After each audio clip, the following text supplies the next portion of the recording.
This is the Daily Saints Pod with Zach and Greg.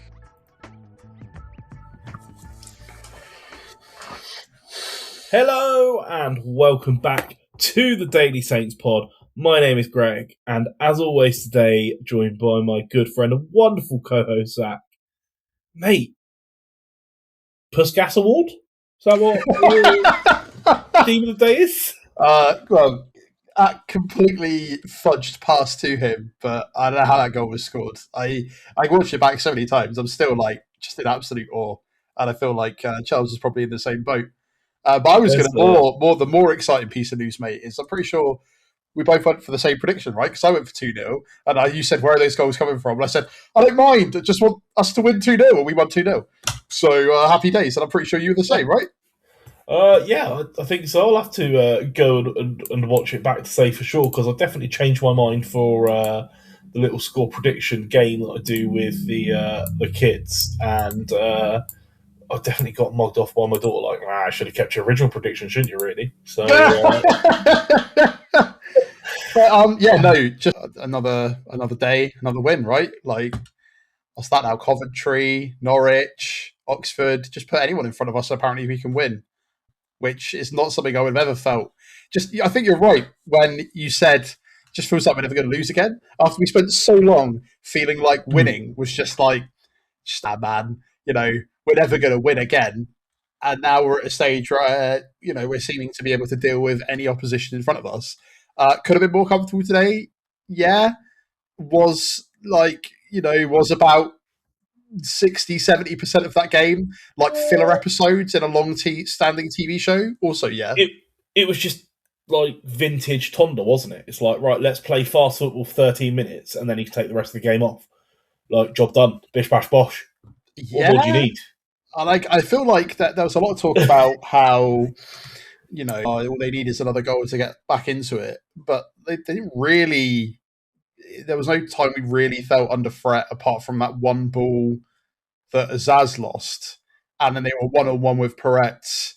And then just, I feel like could have been a more punishing if it was a different team. But I also feel like we'd have played in a different way if it was a different team. Because, he changes his tactics around the teams we play as opposed to being rigid. Yeah. It was unbelievable. It's just what a time to be a Saints fan. Like, the sun was shining, the football was good enough. It was good. It was good enough for a quarter of an hour, and then there was that nice little stint at the end where it got better. Even in the middle bit, it was fine. It wasn't bad. It was definitely better than we've had in the past. There was some good movement. There were some good passes. They let us have well too much of the ball for that first half. Considering at that point they're 2-0 down.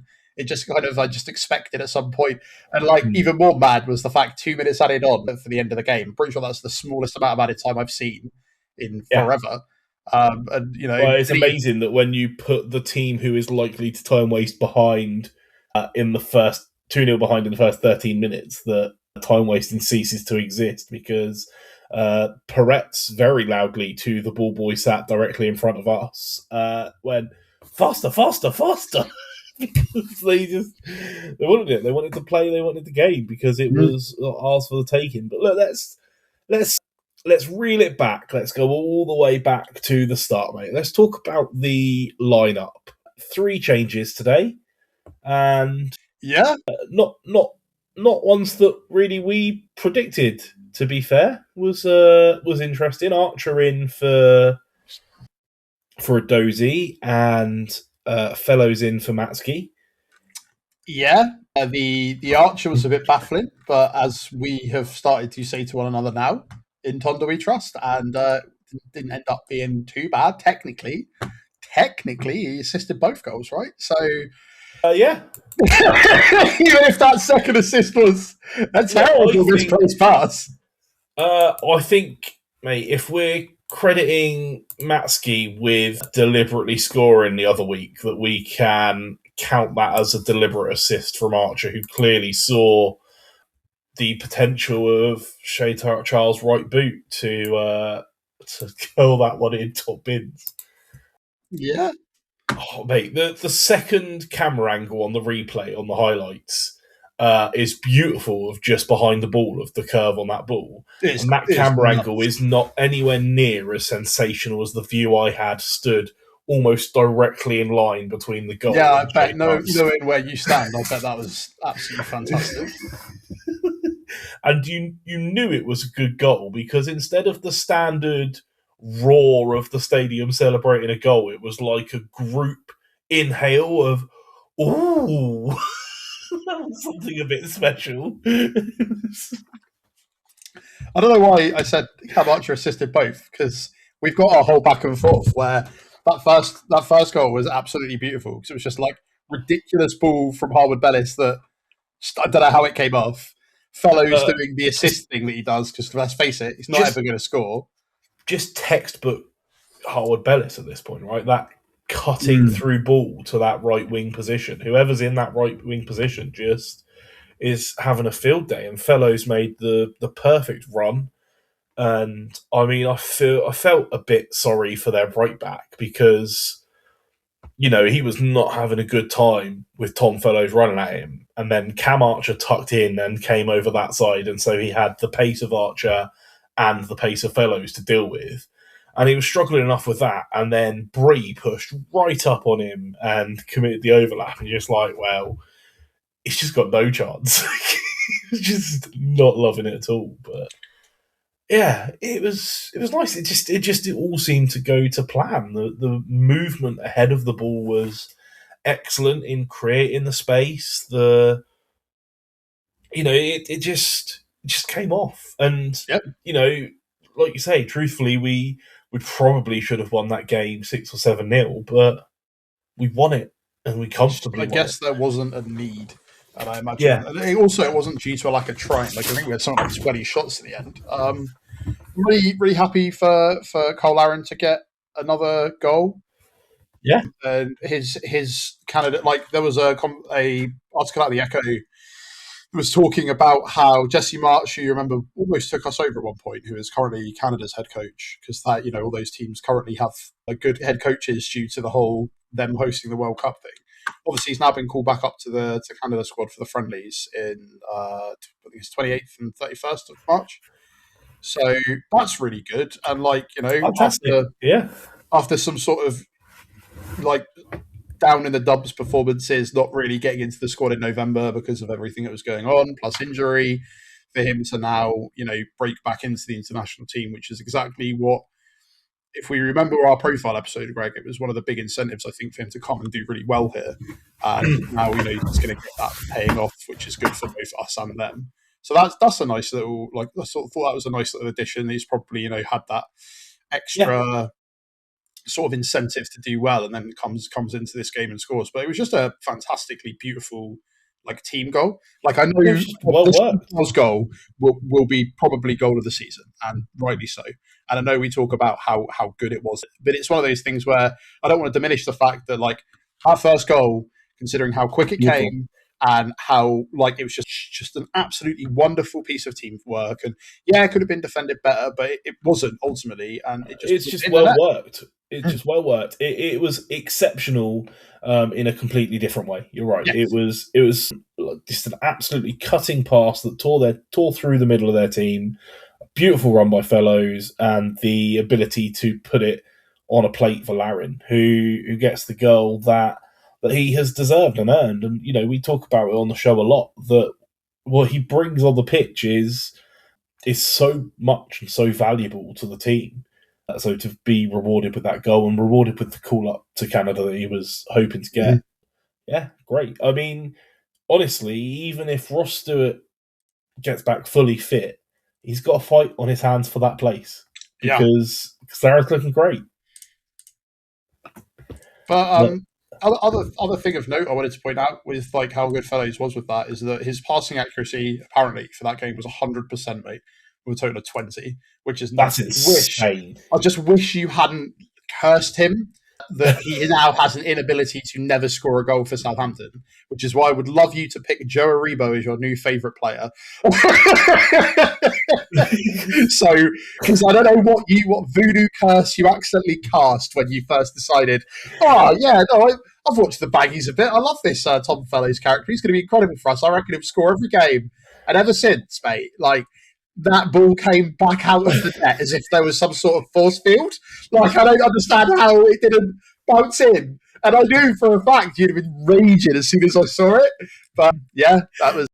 I wasn't even raging, mate. I was absolutely wetting myself. I was like, oh no, this is all my fault. It does feel like the universe is against you at this point. Yeah. Either way, yeah, I think it was, as you pointed out, like a very good team performance and a game that we spent so long having games where even we were 2-0 up, regardless of who the opposition was, it would just be so nervy. And it wasn't quite as nervy. There were moments of complacency. There were moments that we lost the ball and we switched off a little bit and gave them a couple of throw-ins. And it took the ref a really long time to. I can't remember who it was that they carded, but the guy that basically took out Manning for the entirety of the game. They eventually got carded for taking out Matchday. But we spent a very there was just a lot of that game where we would sort of lose concentration. But I think, as I pointed out at the beginning, it was just a very non-threat. And like I know that they've come out afterwards and their boss has basically complained about our advertising hoardings, which looking at them, I don't know, you were there, Greg, were they anything thicker than cardboard? Because the idea that the corner is taking out a player seems a bit surprising to me. It was lucky that it was as good weather at St Mary's today as it was, because a light breeze would have taken them away. Yeah, it's one of those things where, like, I understand that we had a horror injury in the week between Liverpool and Galatasaray that also involved an advertised board and getting trapped in between, and it was pretty awful. But it's one of those things where if we were notorious for our long throws, do you not think that they would do exactly the same? Oh, absolutely. Until you ban it, it's not really going to be something. And look, there was also clearance the other side of the board. Like there was zero danger of them being there. Honestly, they were far enough away from the pitch, and it's there. But look, you're right. We have moments of, I guess, lapses of concentration, but at the end of the day, they had one shot on target in the entire game. So, we kept them pretty quiet. And, some of that was through, I mean, look, Oxford are where they are in the table for a reason, and that shone, right? But I will say, though, that probably one of the better sets of fans we've had down at the ground. Yeah. Especially considering their table position. I know it's only just down the road, but it's full away end and in full voice for the entire game. So what more can you want? Again, harking back to when you were talking about when we were in playing the FA Cup or League Cup or whatever. No, it wasn't even that. Sorry, took me a while to get there, didn't it? When you were talking about Charlton, you're no one really supporting Charlton for the glory, right? And it very much feels the same. I feel like if you're supporting Oxford United, you're supporting them because there's no plastic Oxford fans. I think that's my point. And they were talking about how it was really big for them to spend £1 million on a player, and that's a big deal, right? And for a club of sort of that stature, and it is one of those things where ultimately, as much as it was we put them to bed. So we do have significantly larger spending power than them, and that is a problem that probably needs to be dealt with in the Championship when, especially teams come up from sort of League One, if they ever want to keep it competitive. Because if not, you are going to end up with the same merry-go-rounds of promotion, right? The only thing that is exciting about League One at the moment is that Lincoln Town are 2 games away from coming up, and if Tottenham go down, they can be playing away there. Absolutely incredible. But it's one of those things where, early on in the season, I think I predicted them to just about stay up because I thought others would do worse around them. It's difficult. And I think that if you're supporting a team like that, we've been there as well. Last season for the Premier League, we were there. It was awful. But, they came and gave it a go. I just think that the problem is if your entire plan was to kind of play this low block, and then you go 2-0 down. What do you do at that point? Yeah, no, Again, exactly. it took them a whole half before they decided, right, I think we actually need to try and push forward a little bit at that point. But, I think we're just in such good form, and I think we just have such connection, and we are chasing something, and we've got such a level of belief that it's really, really hard to kind of stop that momentum. And even though I was kind of worried about the complacency, and I think he was even asked, because obviously we recorded before the press conference, but Tottenham was asked about it, and he was like, "Oh no, hard to record after the press conference when the press conference is the last minute of a Friday afternoon." True, but I think he was asked about sort of, do you treat these kind of games differently? He's like, no, it's the next game. We just need to win. It's going to be a different game, sure. But yeah, and I think potentially some of that snuck in a little bit. I'm not going to lie. As I said, there was some. We gave them probably well too much of the ball beginning of the second half than we needed to. But ultimately, we had trust in our team to be able to get that over the line. And we've had so many.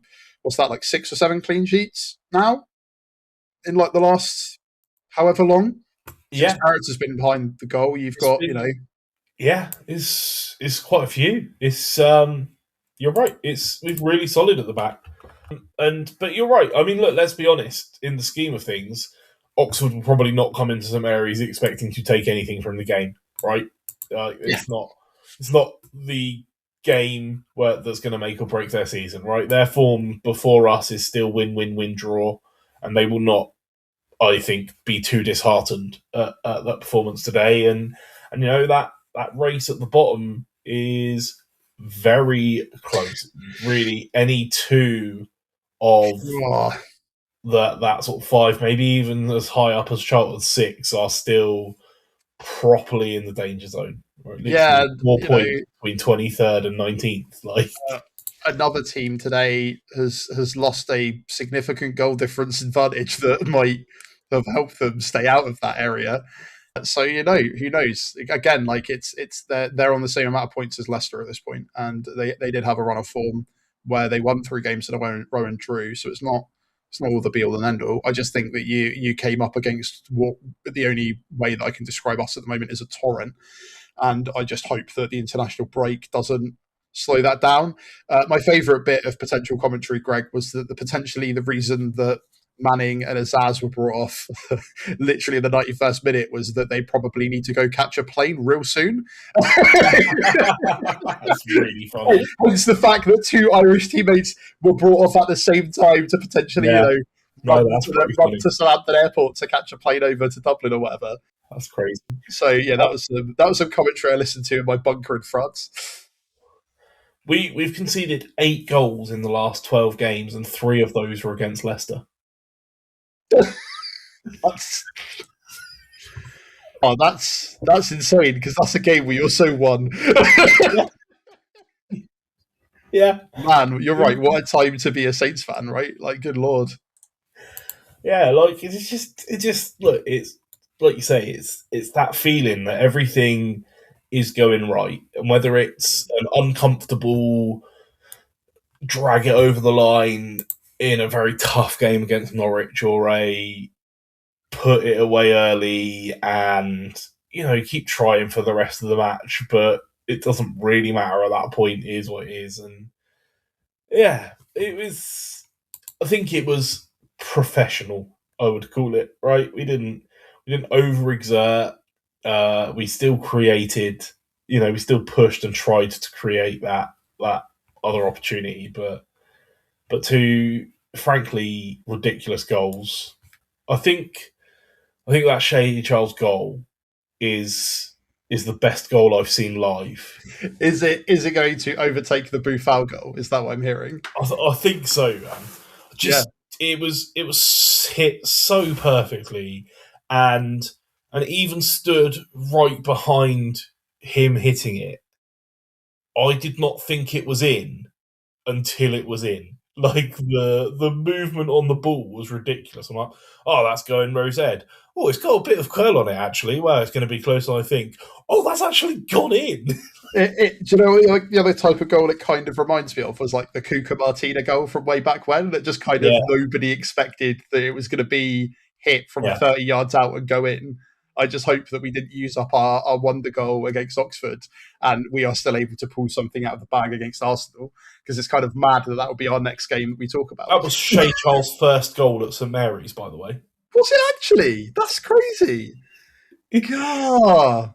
I mean, if you're going to only score one. I mean, yeah, if you score the one goal, then that's the goal you want to be scoring, isn't it? Especially considering we've seen players try that and it go miles away, right? Paul Leo has tried to do things like that all season. It's never gone anywhere near it. Shea Charles not known for his shooting and scoring. It was from such a horrible pass as well. That's the craziest part. Yeah, it's just a complete miss hit, right? It wasn't really meant for him. He just kind of got on the end of it. But that's like, you know, an incredible goal at home, and then obviously that vital winner at Leicester. That alone is worth the entry fee for Shea Charles, and I don't think he's had the greatest couple of games recently. And you know, but it's nice to see him do well. I'm really glad when he came back from Sheffield Wednesday, and then there was that talk about him even getting pipped potentially by Sheffield United, which was weird. So I'm quite glad that he stayed. And again, it's nice to have that option between him, Yander, and Downs, and even Cam Bragg at this point. It's just so many solid midfield options that I'm not really worried about us playing any of them, and that's a really nice place to be in. Honestly, it's a part of the team sheet that I don't even really pay attention to. Like, it's so just like, yeah, whatever. Let's happy. And Shea Charles, I don't know if I've got the words to pull it out, but he just carries himself in such a way that you feel the confidence like radiating off him. Like there's a Premier League quality player in there based purely off the way he carries himself.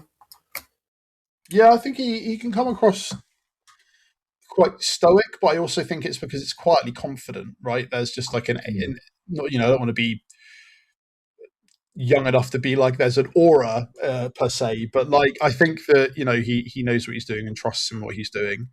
And, you know, as he said, he kind of took the chance because he did, you know, what was there to lose. They already won their lap and then it just went in. I don't think that he intended necessarily that he thought he was going to score, but he did, and it was beautiful. And yeah, it'll probably win goal of the season for us, at least for sure. Yeah. And, you know, and that kind of. Watch, Saints posted on their YouTube channel a clip of him watching the goal back after the game. And I think what he said was telling to me, because I'm quite good at reading between the lines on these kind of statements. And what he said was, yeah, I just thought I'm going to hit this because I didn't have time to take a touch. I didn't want to encourage the counter attack. And what that says to me is that it wasn't a shot; it was a clearance. Look, fine with that. Some of the best goals we've scored, you know. It's like you were talking about the other week. Matsky's goal that definitely wasn't intended to be a goal that went in. Like sometimes those produce the best bits in football. But honestly, I think that for a game that I thought maybe fatigue might kick in, I thought maybe a bit of complacency came in. And as I said, that complacency was a little bit on show. But ultimately, we got it over the line. We scored those 2 goals. We killed off the game. And then we move on. You know, would it have been nice if Wrexham dropped points today too? Yeah. You know, there have been a lot of draws around us at the top of the Championship, right? Ipswich, Millwall, both 1-1, and that was televised on ITV. Excellent show for the Championship, I'm sure.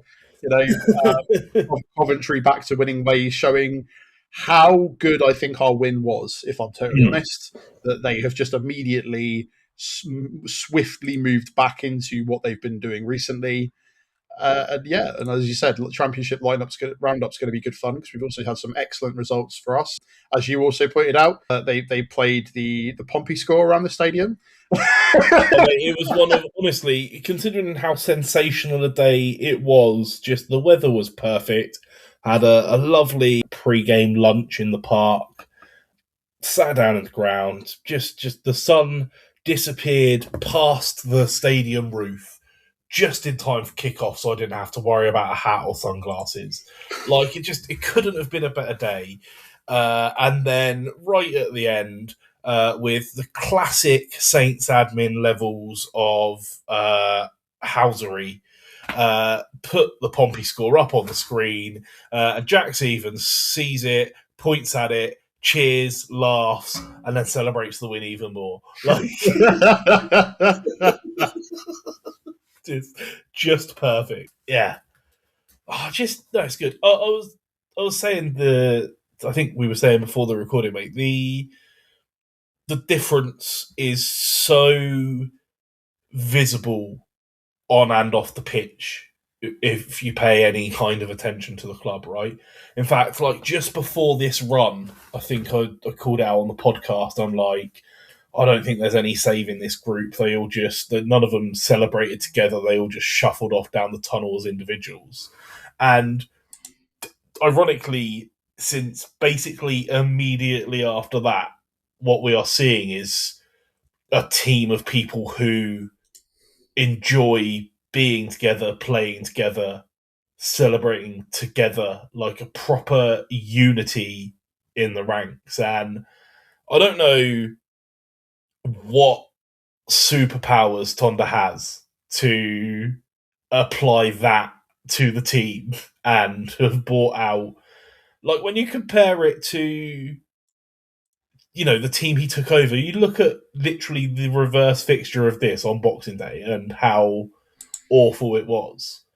It's like it's a completely different team. I don't understand. It almost doesn't compute in my head how much he's turned it around. Like it's I think some of it is, and I think that maybe some of it was what we talked about, Greg, where you've got some of the players who needed to maybe move on for their own careers. You remove them out of that environment, and what is left is the actual team, and what you've got left is the players that want to break through. And I think that probably was a big bit of it as well. And then you've reinforced with incredibly, good reinforcements as well, right? Like that's what I think has been really important for the team in general, is just creating the environment. And I think that's half the battle. When you've got a bunch of players that don't think they're going to play again, are miserable, you've got a bunch of players that don't really want to be here.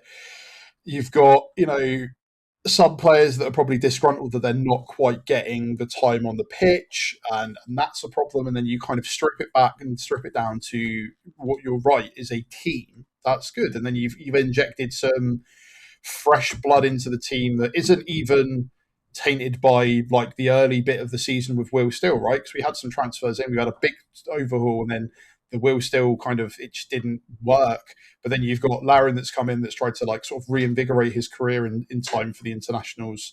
And that seems to have happened. You've got Peretz that's come in as kind of terminated his loan from elsewhere in Germany, a Bayern Munich keeper that has come in and is viciously trying to defend every single ball that comes in and will not allow clean sheets to, not materialize.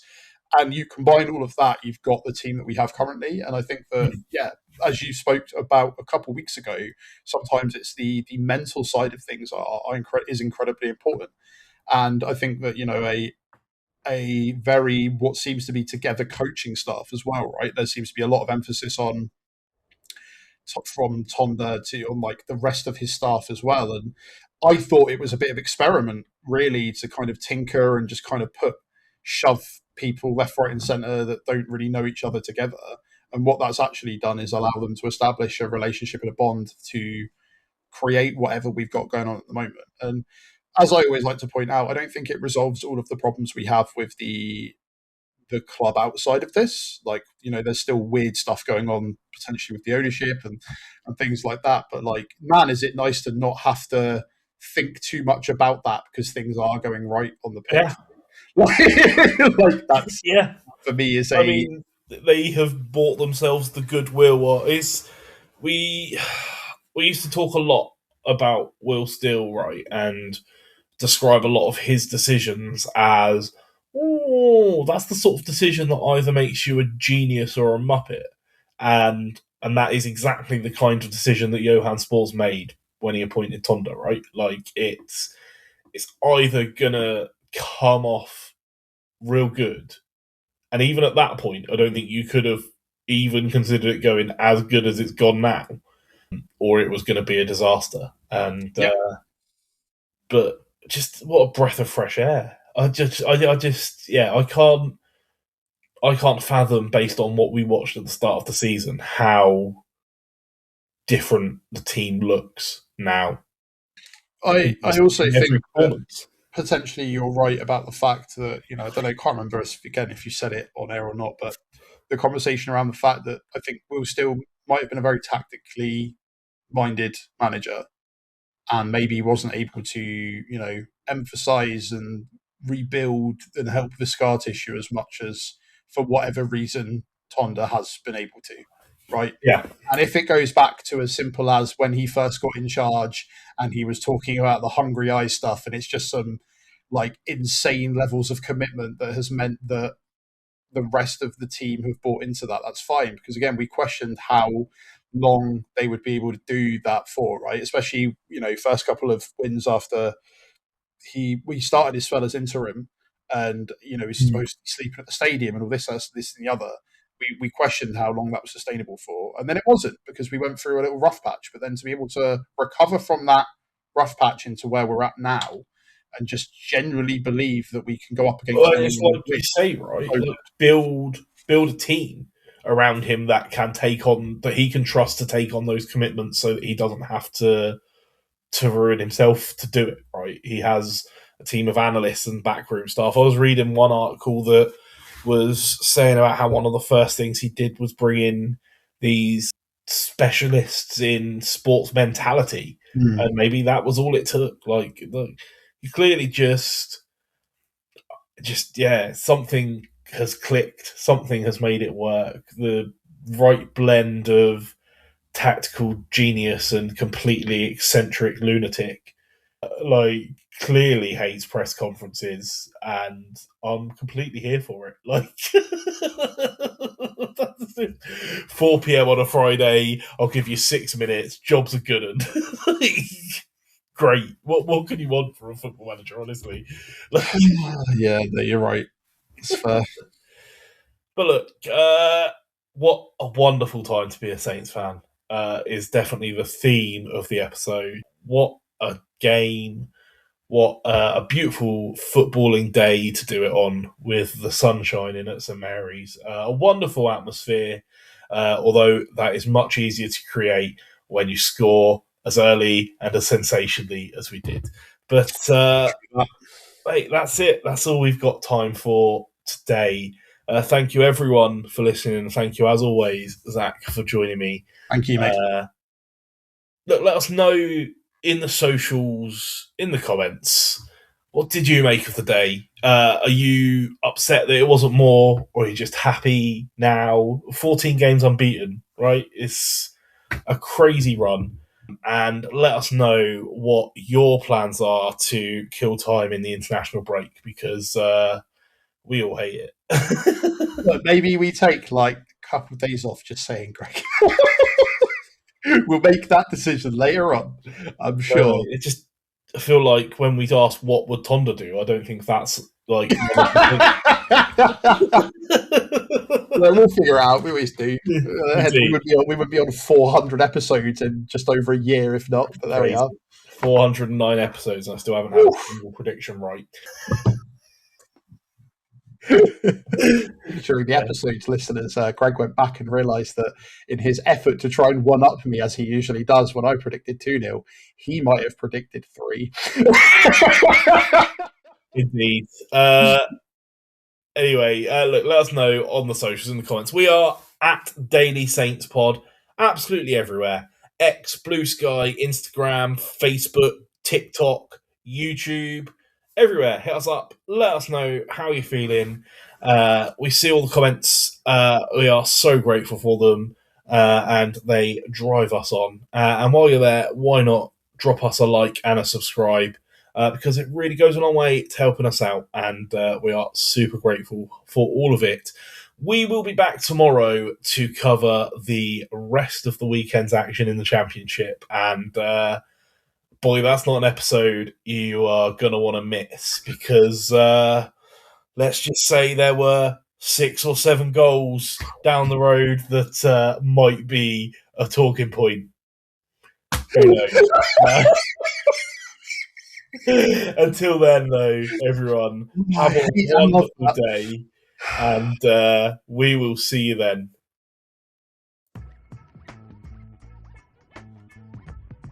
This is the Daily Saints Pod with Zach and Greg.